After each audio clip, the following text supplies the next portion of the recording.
தண்ணி இறங்கு இன்னொன்று எல்லாம் பிடிச்சி விட்டுருக்குல்ல இந்த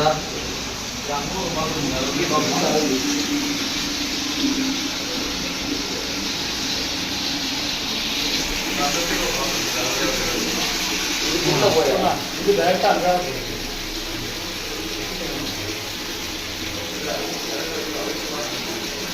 தண்ணிவா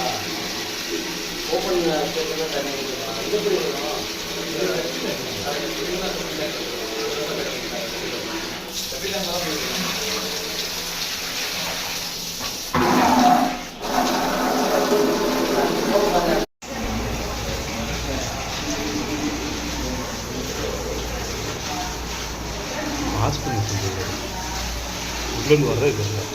அப்படியா ஏன்டா பாஸ் பண்ணி வச்சு இந்த வீடியோவை இல்லைடா அப்போ பெருசாக இருக்குது சின்ன சாக்கு இல்லையா சரி கேரி பேக் மாதிரி இருக்கா இல்லை இல்லை சின்ன சாக்கு